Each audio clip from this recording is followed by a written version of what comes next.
A very good afternoon, much thanks for joining us. This is Trending News. I am Nancy Nelima. Do stay with me for the next few minutes as I bring you up to speed with the stories that are making headlines and trending at this hour. You can catch this live broadcast at Lookuptv on Twitter, Lookuptv on Facebook, or Lookuptv on our YouTube channel. Let's begin. Religious leaders have backed up the government's plan to deal with the Shakahola Massacre and weeding out religious leaders who have been deemed a threat to national security. The leaders who appeared before the Shakahola ad hoc committee want Mackenzie and other religious leaders who are teaching radical doctrines to face the law. If that goes, then you have a registrar for Christian faith, a registrar for ATR, African Traditional Religions, a registrar for Hindus, a registrar for Muslims, a registrar for any other religions. Would that cover you? Would that cover you? Because such a thought has come from other groupings. Would it cover you? Let me hear you as you make your closing remarks. Good, thank you very much, Chair. And I think this conversation has enlightened all of us to understand the problem and to move towards a solution. I listened to the submissions of the AG and the Registrar of Societies, and they talked about capacity. And they asked for capacity to strengthen their capacity in view of the workload. I would like to join myself with those views because I think as the country has grown, so has the workload for the registrar. I don't know whether it will help to separate because the bulk of the religious organizations will largely be Christian. So for the Christian, you might even need 5. Not just one. For the other faiths that may not have many religious organizations, it could be a smaller thing. I think that's an administrative arrangement, and that I think is something that the registrar's office and the AG needs to be supported to create capacity. Take, for example, in some counties, I was in Vihiga, and the governor was telling me that there are about 3,000 churches there. You might need a registrar in Vihiga alone. Yeah. So you also need to look at devolution of services, so that when you are registering a religious organization, you don't have to come to Nairobi. You can register in Wajir, you can register in Kwale. So that I think needs to be dealt with. But I think, and I don't know whether this committee has dealt with the question we asked about the moratorium, the stoppage of registration of churches or religious organization in this country. I said we tried to deal with it towards the end of the administration of the previous president. I'm not updated as to whether the backlog that was there has been completely finished and what the registrar is doing. I think that's something that the committee. Right, that story will be coming to you in details in our subsequent bulletins. That is the religious leaders appearing before the Parliamentary Ad Hoc Committee. Moving on, the controversial Finance Bill 2023 continues to create uproar amongst Kenyans and stakeholders as many continue to urge the government to fix the economy and address its crisis before introducing the National Development Fund to Kenyans. We are experiencing what we call an economical crisis. And when you're experiencing an economical crisis, it's very unfortunate that even the leaders who are elected to various positions are trying to mess. Right now, I was looking about the currency exchange. Right now, the Ugandan shilling, it's equal to Kenyan shilling. Where are we heading as a country? And to those members of parliament who are trying to push this to the common mananchi and saying that they'll vote in the financial bill, I'm telling you it's very unfortunate that after the 5 years they'll not be re-elected back to office, because this is a burden to the common mananchi. hii bili yenye wanataka kupitisha, tunaomba serikali tuhurumie kabisa, kama ni wakati mwingine ichipange. Sisi tulikuwa kampeni pamoja na rais wetu William Samoei Ruto, na alituambia mingi, lakini sasa hii naona ile manifesto yake alikuwa anatumia wakati wa kampeni sio yeye anafanyia kazi sasa hii. The point is, if the opposition were genuine, they should be dealing with issues one by one. They deal with one by one. But now they are telling the Kenyans to throw away the whole thing. For them is a win-win.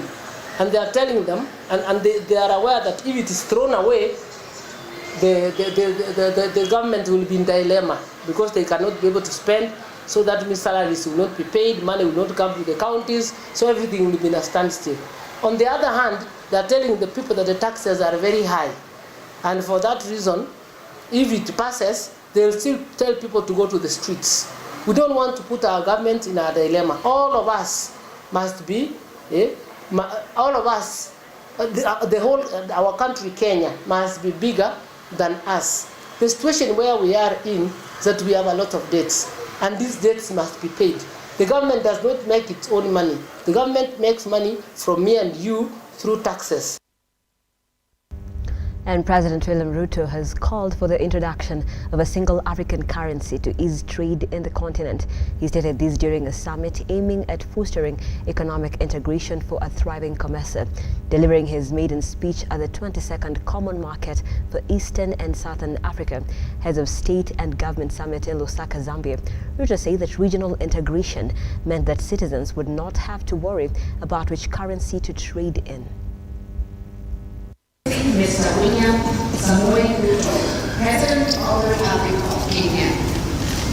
The entire world, ladies and gentlemen, is saddled with enormous and intertwined economic, geopolitical, and climate crises, which have exerted enormous adverse impact on our continent and also our region. These evolving crises were catalyzed by the COVID-19 pandemic, with uniquely devastating consequences on our economies. Although we are now fully embarked on the path to normalcy, we have the singular opportunity to act collectively in crafting effective strategies for accelerating recovery and deepening resilience to anchor sustainable policies, mechanisms, and frameworks. Investment is one area of unexplored opportunity to resolutely pursue socio-economic development, incorporating ecologically sound and environmentally responsible practices. They depend on enhanced investment in infrastructure and assets that are necessary for rapid economic growth, but environmentally friendly and resilient to climate impacts. The aim, of course, is to achieve overall reduction in emissions, enhance energy and resource efficiency, develop facilities that can withstand extreme climatic pressure, and avert loss of biodiversity and critical ecosystems. And back in the country, Deputy President Rigathi Gachagua has officially opened a two-day coffee summit that is aimed at with recommendations to address challenges faced by coffee farmers in the country. The event brings together governors from coffee-growing counties, government officials, lawmakers, and other stakeholders in the chain, among others. The coffee sector has been faced with challenges that have almost crippled the sector. I want to request you to consider proposing to these members of parliament on how to streamline marketing. As it is today, it's unacceptable that the very people who are marketing are also millers. They are also roasters. It cannot work. That is how the coffee farmer has been exploited. We know they register different companies, but they are the same people. And they are the same people who sit at the coffee exchange. They are the marketers, they are the millers, they are the sellers, they are the buyers. Huyu mkulima si ameisha. And they are the brokers. That will be sorted out in Meru. And why did I choose Meru? Meru is the land of the brave and the courageous. Yes. Difficult decisions will be made here. They'll hurt a few people, but the majority will be happy. and we are sorry for the few people who will be hurt along the way. Now, the Kenya National Highway Authority, KENHA, has made a bold move to erect new reflective road signs along the Nairobi-Nakuru Highway. The move is expected to reduce the number of fatal road accidents along the highway. Various black spots have also been earmarked in Naivasha, where 20 people lost their lives due to road accidents in the last 2 months.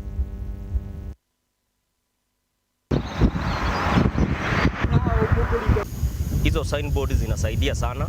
Juu kama kutoka flyover tangu zianze kuwekwa hatujasikia kwa hii barabara kukuwa na accident.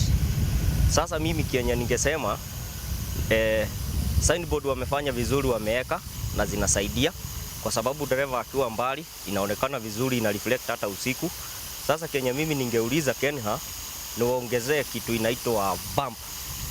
Bump ni moja tu hapa Kinungi, hiyo ingine iko Kayole. Na hii vibao vile imewekwa na KENHA tunaona itakuwa na usaidizi mkubwa sana kwa waendeshaji magari. Kwa wale hasa wale watu wajui barabara. Najua driver ni lazima mtu akuwa kuenda mahali pengine. Lakini hizi zitasaidia sana. Kwa hivyo kama ingewezekana, sasa ndio tumeona Kenya wanajaribu kabisa. Waweke mpaka huko juu flyover pale mahali inaitwa Msafiri. Sababu hapo ndio mteremko sasa inakuwa kali kabisa. Mtu anawakilianga gari free, ikikuja hapa inakuja kabisa kama iko speed kabisa. Lakini sasa wakiwekea hii vitu itasaidia sana. And the ruling party, United Democratic Alliance (UDA), is rooting for mass recruitment of members countrywide in readiness for the party officials' election slated for August. Speaking at Kajiado County, the party Secretary General Cleopas Malala said the party wants to bring on board more members ahead of party polls. He added that the party polls will be free and fair and that they will open UDA offices in each county to ensure all the polling centers have an official.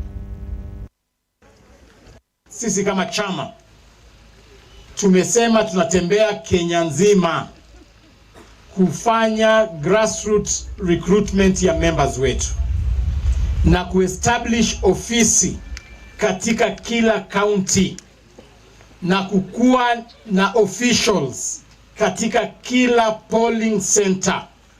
Mnajua vizuri sana uchaguzi unakuja August, na hii uchaguzi ambayo tunataka kufanya kama chama, tunataka UDA hapa kwa grassroots ikuwe na officials.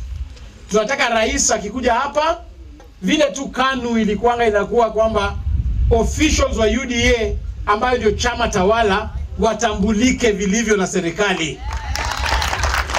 Na leo tumekuja kufungua milango, kuwaita wenzetu, extending the olive branch kwa wale ambao tulishindana na wao, kuambia kwamba leo rasmi tumefungua milango za UDA, tunataka mkuje tujenge hii chama. Now, members of the Turkana community in Isiolo County have expressed their distress over the use of abusive language against them in a WhatsApp group titled Better Conservation, Accountability and Transparency by their Chief Executive Officer of the Northern Rangelands Trust, Tom Lalampa. They have demanded his resignation or he be dismissed by the organization board within the next 2 days. However, the community issued a press statement that the words used by Tom were extremely abusive, demeaning, and asked the National Cohesion and Integration Commission to interrogate him over reckless statements.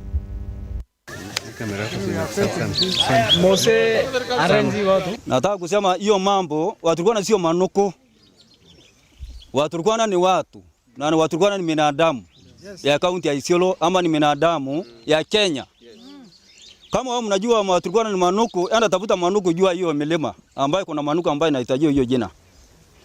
Kwa hivyo langu nataka kusema namna hii. NRT tayari tumeshajua kwamba wewe mnashirikiana na Lamba kwa kupika community ya Waturkana.